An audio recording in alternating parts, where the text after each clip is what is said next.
बाबा एक बार आएंगे काका, ये क्या है? ये लकड़ी का मशीन, ये पटनी कुटनी, पटनी पटनी पटनी, इससे क्या करते हैं? तेल पेरते हैं। तेल निकालने का यंत्र, समझ रहे हैं आप?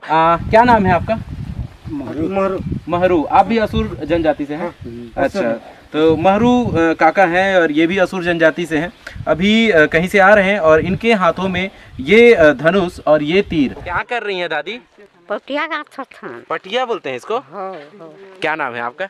केंदो। केंदो। आप भी असुर जनजाति से हैं? हाँ। केंदो असुर बोलते हैं ना? हाँ। तो सियान, जैसे आप लोगों में बच्चा पैदा होता है तो किस तरह से आप लोग छठी या कुछ चीज कार्यक्रम करते हैं? विशेष पूजा पाठ भी करते हैं कि नहीं करते हैं। पूजा पाठ नहीं करते हैं ना? कैसे शादी करते हैं? मतलब असुर दूसरे असुर घर में कैसे शादी करेंगे? लड़का लोग शुरू जाते हैं लड़की के घर। तो असुर जनजाति में ऐसा गोत्र सिस्टम इनके जानकारी के अनुसार से नहीं है। जैसे किसी का मौत हो गया तो उसको आप लोग दफनाते हैं कि जलाते हैं? नहीं, दफनाते हैं। दफनाते हैं। दफनाते हैं कि कितने दिन बाद उसका 10 कर्म या 13 करते हैं आप लोग? किनारे जमुना किनारे गे नायो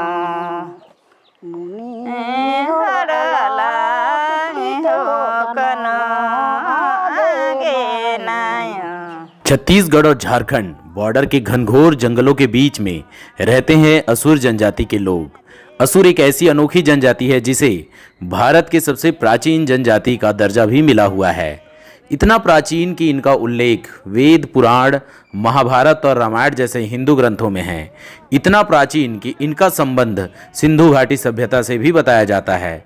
इस जनजाति के लोग वनों पर आश्रित और लोहा गलाने का काम करते थे। असुर राज महिषासुर को ये अपना पूर्वज मानते हैं और उसी कारण से इस जनजाति के लोग दुर्गा नवमी और दिवाली जैसे त्योहारों के दिन शोक भी मनाते हैं। वर्तमान समय में झारखंड सरकार ने इन्हें अति पिछड़ी जनजाति की श्रेणी में रखा हुआ है। अति पिछड़ी जनजाति वह जनजाति होती है जिनका जीवन आज भी वनों पर आधारित हो, शिक्षा रोजगार के मामले में अन्य जनजाति से काफी पीछे हो। इसलिए सरकार प्रयास कर रही है कि इस जनजाति को मुख्य धारा में लाया जाए। असुर, ये शब्द सुनकर के आपके दिमाग में क्या आता है? जरूर आप अगर पुराणों को, वेदों को और अन्य जो धार्मिक ग्रंथ है उसको पढ़ा होगा तो आप कुछ और चीज़ों का इमेजिन कर रहे हैं। अगर आज से हम सदियों पीछे चले जाएं हमारे धार्मिक ग्रंथों के अनुसार से तो असुर जो होते थे उनका चित्रण यहाँ पे माने राक्षस, दैत्य इनके साथ किया जाता था। लेकिन क्या आपको पता है कि हमारे देश में आज भी ऐसी जनजाति है जिन्हें असुर के नाम से संबोधन किया जाता है?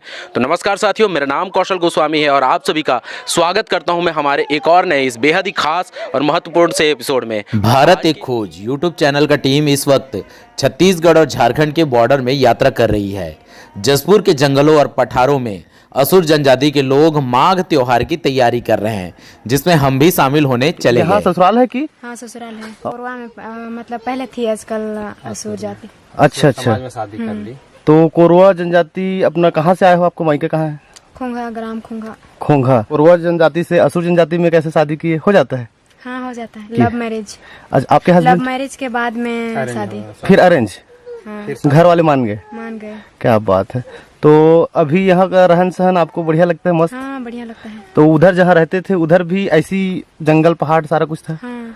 ठीक। तो आपको तो पहाड़ी कोरवा आता होगा बोलने बहुत अच्छे से। और असुर? असुर नहीं आता है। तो कैसे फिर बात करते हैं? अभी तो फिलहाल कोई बात नहीं किए हैं। तब हिंदी उंदी में सब बात कर ही लेते हैं? हाँ, हिंदी में तो कर लेती हूँ। अच्छा, कम्युनिकेशन आपका हिंदी तो बहुत अच्छा है, बहुत बढ़िया बोलते हो। ये क्या लेके जा रहे हैं? धान कूटने जा रही हूँ। कहाँ जाएंगे धान कूटने? ऊपर साइड। आपके वो ढेकी से ही? हाँ। आपके घर में भी तो ढेकी है ना? है नहीं, साफ नहीं है ना। अच्छा अच्छा, अच्छा नहीं है। ठीक। तो आप पढ़ाई वढ़ाई भी किए हो? हाँ, कितना तक? मतलब नाइन्थ पूरा नहीं हुआ है। अच्छा, तो कितना दूर जाते थे फिर वहाँ से पढ़ने के लिए? खोंगा से मनोरा। कितना दूर है? कितना किलोमीटर होगा नहीं पता है, भूल गई। 9 किलोमीटर। अच्छा, तो बहुत स्ट्रगल करना पड़ता होगा स्कूल जाते तक? हाँ, बस में आना जाना करती थी। अच्छा अच्छा।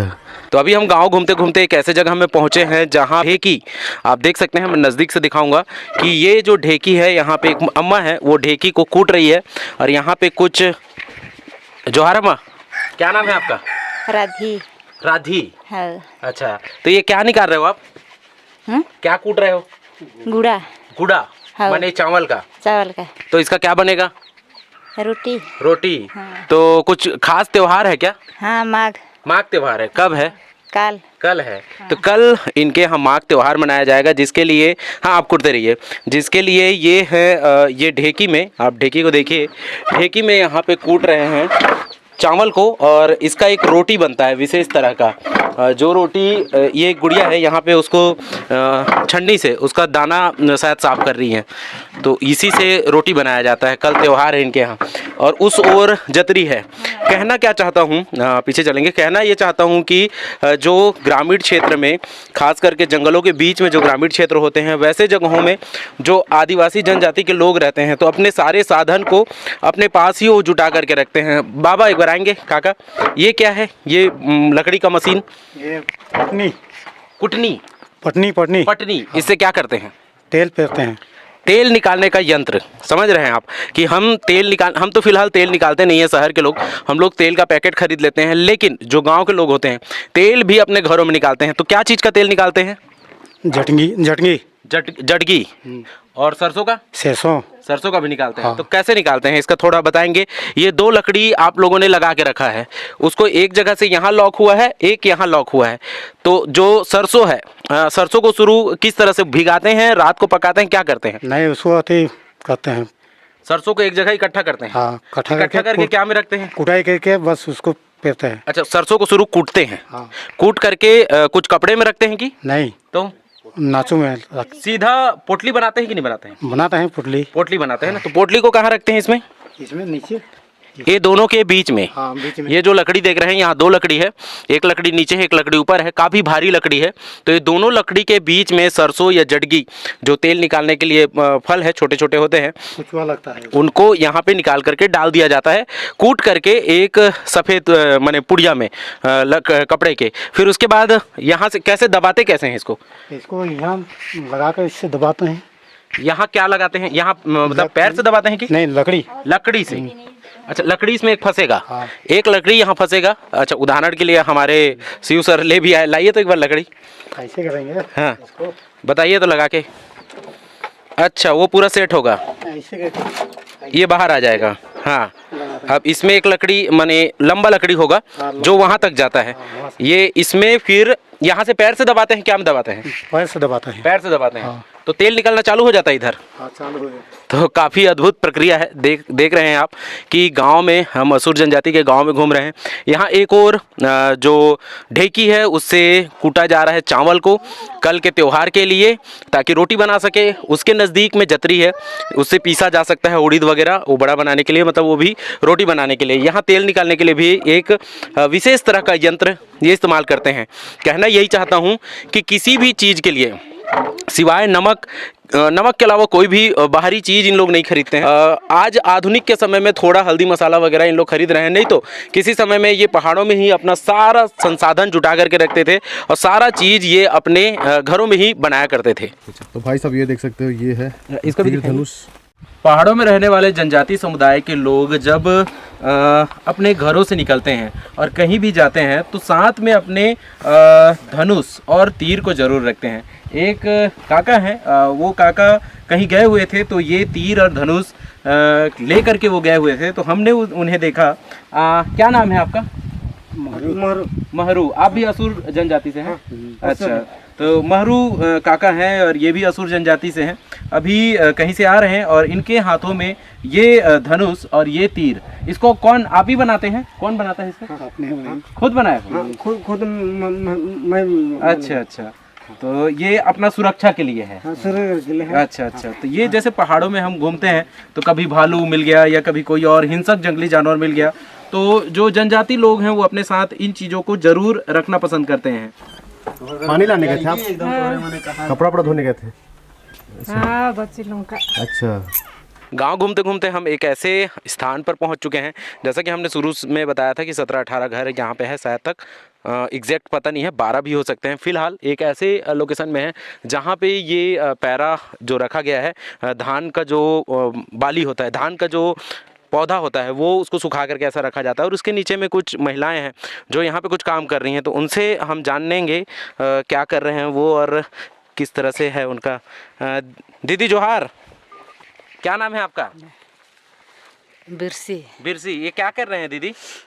चटाई बना था चटाई बना रहे हैं। हाँ। तो इसको बेचते हैं कि? नहीं, घर में बैठी। अच्छा, घर उपयोग के लिए घर में बैठते हैं। हाँ अच्छा अच्छा, त्योहार व्योहार भी आने वाला है आपका? हाँ, आवत है त्योहार। कब होगा? कई लगे। कल होगा ना? हाँ। चलिए ठीक है। इधर और एक दीदी हैं बैठी हैं। अच्छा, आप नहीं बना रहे हैं? क्या नाम है आपका? केंदो। केंदो। आप भी असुर जनजाति से हैं? हाँ केंदो असुर बोलते हैं ना? हाँ। जी। और एक बुजुर्ग महिला हैं, ये दादी सुनती हैं कि दादी जय जोहार। त्योहार। क्या नाम है आपका? नूहरी। नोहरी। क्या कर रही हैं दादी? पटिया गाथा था। पटिया बोलते हैं इसको? हाँ। अच्छा, तो दादी पटिया माने चटाई बना रही हैं। ये कितना दिन में बन जाता है दादी? का 9 रोज में जो महीना है। महीना भर लग जाता है। अच्छा, तो इसको बेचते भी हैं कि नहीं, घरे रसोई। घरे में बैठते हैं? हो। अच्छा, कितना उम्र हो गया होगा दादी आपका? नहीं जाने बाबू मैं। अच्छा। आपके कितने बाल बच्चे हैं? 2 जन हैं। 2 जन। कहाँ हैं उन लोग अभी? काम वाम में गए? काम आ गई हैं। हाँ हाँ, चलिए ठीक है दादी। तो इस तरह से हमने जो असुर जनजाति का गांव है वो गांव कंप्लीट घूमा और आपको दिखाया ये काफ़ी अनोखा गांव। इस गांव से विदा लेने से पहले और इस वीडियो को समाप्त करने से पहले कुछ जनजाति के बारे में जो यहाँ के सियान हैं, बुजुर्ग हैं, उनसे हम जानते हैं कि क्या किस तरह से उनका जन्म मृत्यु होता है, किस तरह से उनका जो शादी वादी होता है। तो इसके बारे में थोड़ा सा बेसिक जानकारी आप लोगों तक हम पहुँचाने का प्रयास करते हैं। तो सियान, जैसे आप लोगों में बच्चा पैदा होता है तो किस तरह से आप लोग छठी या कुछ चीज़ कार्यक्रम करते हैं? छठी मनाते हैं। मनाते हैं। कितने दिन में मनाते हैं? वो थोड़ा बढ़ जाते हैं, उसमें मनाते हैं। मतलब साल एक भर बाद? हाँ 6 महीना साल भर बाद। हाँ। तो वो छठी का कार्यक्रम किस तरह से करते हैं? पूरे गांव के लोगों को बुलाते हैं, रिश्तेदारों को बुलाते हैं कि किस तरह से? पूरे गांव के बुलाते हैं। गांव के लोगों को बुलाते हैं। और खाना पीना में क्या क्या बनाते हैं? खाना पीना दाल दाल भात चावल। भात चावल। और हड़िया वगैरह का भी व्यवस्था करते हैं? हड़िया भी बनते हैं। छठी में कुछ विशेष पूजा पाठ भी करते हैं कि नहीं करते हैं? पूजा पाठ नहीं करते हैं ना? तो ये तो हो गया जन्म। अब हम शादी में पहुंचते हैं कि शादी के लिए क्या क्या इनके यहाँ नियम है। अच्छा, शादी में जैसे आपके यहाँ कोई लड़का बड़ा हो गया तो उसका शादी करना है तो कैसे शादी, मतलब लड़की शुरू देखने जाते हैं? हाँ, लड़की को नहीं, लड़का से जाते हैं। लड़का लोग शुरू जाते हैं लड़की के घर। तो मतलब गोत्र होता होगा? कैसे शादी करते हैं? मतलब असुर दूसरे असुर घर में कैसे शादी करेंगे? कोई देख करके उसको देख कर माने आते जाते हैं, तब खान पीन करके शादी करते हैं। तो पहले सबसे शुरू लड़के वाले लड़की के घर जाते हैं? हाँ, लड़की के घर जाते हैं। आप लोग के में गोत्र सिस्टम होता है क्या?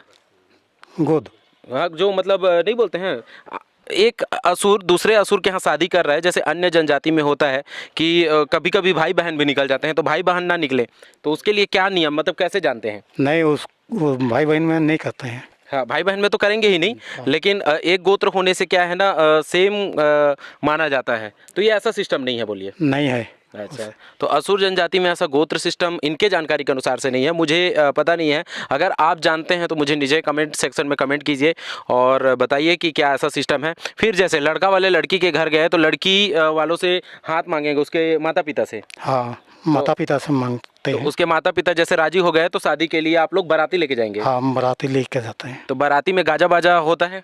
पूरा गाजा बाजा चलता है। अच्छा, फिर लड़की को शादी करके वहाँ से लेकर के आएंगे? हाँ, वहीं से लेकर। तो शादी लड़की के घर में होगा? हाँ, लड़की का घर में भी होता है और लड़का के घर में भी तो होता आपके है। तरफ से कोई शादी कराने वाला कौन जाता है? मतलब कोई बैगा होता है कि कोई गांव का मुखिया होता है? कौन शादी का बंधन को पूरा करवाता है? नहीं, वो जाते हैं अगुआ। अगुआ बोलते हैं? हाँ। तो कोई अगवा नामक जो शख्स होते हैं, 2-4 जन जाते हैं उसमें। अच्छा, जो अगवा होते हैं वो एक तरह का पुजारी होते हैं और वो जा कर के वहाँ पे जो भी जो इनका विधान है, जो विधि है, उसको पूरा करते हैं। उसके बाद लड़की को घर लेके आते हैं। तो शादी में भी हड़िया और खाना पीना गांव भर को खिलाते होंगे? पूरा खिलाते हैं। अच्छा, चलिए, ये हो गया शादी। अब शादी होने के बाद हम मृत्यु में पहुँचते हैं। अच्छा, जैसे किसी का मौत हो गया तो उसको आप लोग दफनाते हैं कि जलाते हैं? नहीं, दफनाते हैं। दफनाते हैं। दफनाते हैं कि कितने दिन बाद उसका 10 कर्म या 13 करते हैं आप लोग? वो माने सप्ताह दिन के बाद उसके लिए आप लोग पूजा पाठ का व्यवस्था करते हैं? मतलब उसके आत्मा के शांति के लिए कुछ अनुष्ठान करते हैं। तो उसमें भी गांव भर के लोगों को निमंत्रण देते हैं? पूरा। और उसमें भी वही हड़िया वाला सिस्टम सारा चीज होता होगा? सारा चीज चलता है। अच्छा, और कुछ विशेष बात जो आप अपने जनजाति का बताना चाहेंगे, असुर जनजाति में जो अलग है? और अलग तो नहीं जानता हूँ। लगभग सेम एक जैसे हैं?